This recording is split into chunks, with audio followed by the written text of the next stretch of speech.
देखिए, कुरान जो है उसमें जो सबसे बड़ी चीज़ दी गई है वो है ideology of peace. Ideology of तौहीद जो है उसका नाम दूसरा जो है आइडियोलॉजी ऑफ पीस है। तो आइडियोलॉजी ऑफ पीस जब से आई है, आप देखेंगे दुनिया तो हज़ारों साल चल रही है, लेकिन उसके बावजूद कभी तरक्की नहीं हुई है कि आज देखिए कितनी चीज़ें बन गई हैं। एरोप्लेन है और मोबाइल है, कंप्यूटर हैं, न जाने क्या क्या है, जितना नाम लिया जाए कम है।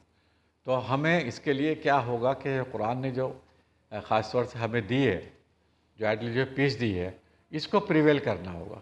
और हम एक और सूचना भी दे दें कि हम 30 अक्टूबर को सहारनपुर में नेशनल मेडिकल कॉलेज के पीस ऑडिटोरियम में, तो उसमें लोगों को बुला रहे हैं, तो जो पीस इस्टेब्लिश करने के लिए, क्योंकि भारत में अगर पीस होगी तो भारत जो है वो स्वर्ण कहना चाहिए शिरोमणि होगा।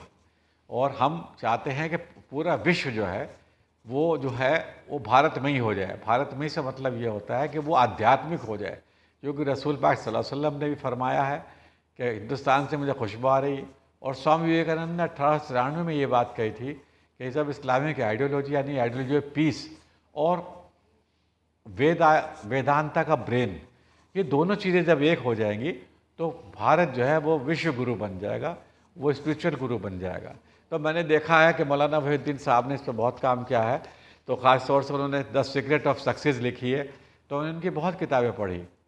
तो सीक्रेट ऑफ सक्सेस से मुझे ये मिला कि उन्होंने कुरान से उनकी हर किताब का हर मजमून जो है, ये मेरी कोशिश रहती है कि हमारा हर प्रोग्राम जो डेली चाहे टीवी पर आता हो, दूसरी जगह पर आता हो, लाइव जो मेरा अज़ीज़ सलाम पर आता है या इस पर टीवी पे साधना पे, तो उनमें मेरी कोशिश होती है कि लोगों को शांति की बात बताया जाए, विकास की बात बताया जाए, और भारत को जो हम चाहते हैं कि बहुत ऊंचे लेवल पे ले जाना, यानी कि विश्व गुरु बनाना, वो बनाया जाए। तो हम वेद पढ़ें, कुरान पढ़ें या जो भी चीज़ें पढ़ते हैं, तो उन चीज़ों को पढ़ने में हम ध्यान रखें। देखिए, मैं बताऊं, कुरान को अगर आप पढ़ेंगे तो आपको गायत्री मंत्र पढ़ेंगे और आप अलहम्द पढ़ेंगे तो आपको लगेगा बहुत समानता है। तो ऐसे ही जो हम डॉक्टर साजिद ने किताब लिखी है कुरान और वेद और कुरान और गीता, तो आप भगवत गीता को कुरान को जो सिमिलरिटीज़ देखेंगे तो बहुत ही आपको लगेगा कि हम ये गलत समझते हैं कि बहुत सारे धर्म, बल्कि दीन क़य्यम सनातन धर्म जो शुरू से चला आ रहा है वही है, सब जगह पर वही है। तो मैं सूरत के जिक्र कर रहा था अभी आपके सामने, तो सूरह बनी इसराइल में 82 आयत है, उसमें बहुत अच्छी बात कही गई जिस पर लोग गौर नहीं करते। उसमें बताया गया है कि इसके बहुत बेनिफिट्स हैं जो कुरान को पढ़ता है, लेकिन कौन जो पीस कायम करता हो, कौन जो लोगों से प्यार करता हो, जो इसमें बिलीवर्स, जैसे बिलीवर्स उसे कहते हैं जो तमाम क्रिएशन से प्यार करता हो और तमाम दुनिया से किसी से भी हेट्रेड उसके दिल में ना हो। तो जो ऐसा व्यक्ति होगा तो उसको कुरान से नए नए फार्मूले मिलेंगे, क्योंकि इसका जो टीचर है कुरान का, मैं खुद अल्लाह से सीखता हूँ। तो कुरान जब मैं पढ़ता हूँ तो मैं दुआ करता हूँ खुदा से और कम्युनिकेट करता हूँ, तो खुद ब खुद इंस्पायर मुझे होता रहता है कि जो मैं पढ़ा है उसके मायने ये है। और उसमें साथ साथ ये लिखा है अगली उसी आयत में, अगली लाइन में, कि अगर जो लोग ऐसे नहीं होते, जो पीस कायम करने वाले नहीं होते, जो साजिश करने वाले होते हैं, धोखा देने वाले होते हैं, लोगों को नुकसान पहुँचाने वाले होते हैं, जो गिवर नहीं होते यानी टेकर होते हैं दुनिया में, जो भोग करते हैं, जो चीज़ें बनाने वाले नहीं बल्कि चीज़ों को इस्तेमाल करने वाले होते हैं, तो ऐसे लोग जो होते हैं उनको कुरान नुकसान पहुंचाता है। तो मैंने गौर किया कि ऐसे लोग तो आजकल देखा जाए तो हामी लोग हैं, क्योंकि कुरान हम पढ़ते हैं लेकिन उसके बावजूद हमारे जो मामलात हैं वो कुरान के मुताबिक नहीं है। जो डिवाइन इंस्ट्रक्शन कुरान ने दी है, मिसाल के तौर पर छोटी सी एक बात बता रहा हूँ, छोटी सी है लेकिन बहुत बड़ी है, जिससे अब भी पछतावा होगा कि हम लड़कों को तो सारी जायदाद बांट देते हैं लेकिन लड़कियों को उनका हिस्सा नहीं देते। या बहुत सी चीज़ें हैं, जैसे शादी है हमारे इस्लाम में या कुरान में, या सगाई है, ये तो इस्तिलाह ही नहीं है। इस्तिलाह जो है वो निकाह की है, और इसमें कितनी सादगी है, यानी कि सारा ध्यान हटा करके खुदा ने सब लोगों का विकास की तरफ रखा है कि वो इतनी सादगी, जितने भी साइंटिस्ट होते थे जो कामयाब हुए हैं, चाहे वो न्यूटन हुआ हो या आइंस्टीन हुए हों या डॉक्टर हॉकिंस हुए हों, जितने भी हुए सब बहुत सादा ज़िंदगी गुजारी है उन्होंने। तो अगर हम इस तरह की ज़िंदगी गुजारेंगे तो कुरान से हम, बहुत से लोगों ने क्या किया, 6-6 पार्ट लिख दिए इसके कुरान के। उन्होंने कुरान को एक बरकत की किताब, सिर्फ कि इसको लटका लीजिए, इसका तावीज़ बना लीजिए, इसकी इस आयत को ऐसे पढ़ लीजिए, इसको पानी में घोल के पढ़ लीजिए, ज़ाफ़रान से लिख के पढ़ लीजिए, तो इस तरह की बातें बताई। तो उससे क्या हुआ कि लोग बाग, उनका विकास रुक गया जहन का, वो साइंस नहीं पढ़ पाए। क्योंकि साइंस क्या है कि खुदा की अज़मत को हमें और सारे तरीके से बताती है।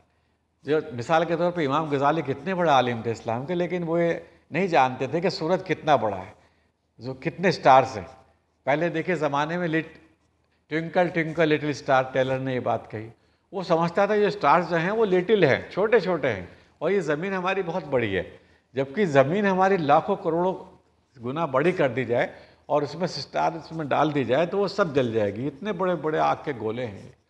तो ये बात सहाबा के ज़माने में लोग ये समझते थे कि जो सितारे हैं ये फरिश्ते लालटेन लिए खड़े हैं। तो आज साइंस ने खुदा की अज़मत को हमारे सामने ला दिया है, तो हमारे लिए मार्फत के रास्ते खुल गए हैं। तो हम ऐसे ज़माने में, तो अब तो हमारे लिए सबसे बड़ी चीज़ क्या होगी कि खुदा को पाना हो गया, और खुदा ने ये रास्ते खुद ही खोले। तो ये सब आइडियोलॉजी ऑफ पीस आने के बाद मुमकिन हुआ। तो हमारे जितने साइंटिस्ट हैं, जितने लोग हैं, देखिए मैंने भी कोशिश की ये सब किताबें पढ़ने के बाद में कि मैं आइडियोलॉजी ऑफ पीस के बाद में मैंने ये कोशिश की कि अब किताबें लिखूं। तो मैंने 3 किताबें लिखी। तो मौलाना वहीउद्दीन साहब ने लिखा मेरी किताब के बारे में, जो मैंने लिखी थी हाउ टू बिकम रिच। उन्होंने इसका इफ्तिताह भी किया था। सहारनपुर में एक कॉन्फ्रेंस हुई थी, उसमें आए थे वो। और सहारनपुर मेरे ख्याल है, मैं समझता हूँ मौलाना वहीउद्दीन खान शायद मतलब सबसे ज़्यादा बार आए हैं। अगर वो आगे भी कहीं गए हैं, देहरादून या बादशाही बाग या चक्रोता, तो सहारनपुर ज़रूर रुके हैं, वो मेरे पास ज़रूर रहे। तो वो इतनी बार सहारनपुर आए हैं, तो उसका मुझे उनका ख़ास तौर से बहुत उनका सहारनपुर से लगाव कह लीजिए। तो ये लेटर भी हमने उनका छापा है, देखा 47 से इससे अच्छी किताब लिखी नहीं है, जो तामीरी किताब। तो हाउ टू बिकम रिच के बाद में मैंने तामीर मिल्लत लिखी, सॉरी वो पहले लिखी थी तामीर मिल्लत, वो उर्दू में थी। How to become rich English में थी। इसको बहुत पढ़ा गया, लंदन में पढ़ा गया, साउथ में पढ़ा गया। तो उसकी वजह से हमें लंदन ही बुलाया गया, और लंदन में बुला करके हमें एजाज़ भी दिया लोगों ने। अब एनलाइटन योर माइंड हमने लिखी। तो एनलाइटन योर माइंड का मतलब ये कि जब आपका माइंड एनलाइटन होगा तो आपको पीस ही पीस दिखाई देगी।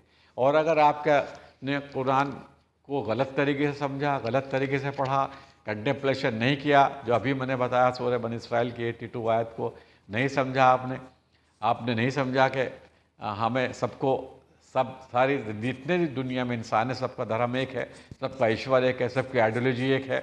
हमने अपने आप को डिवाइड कर लिया है।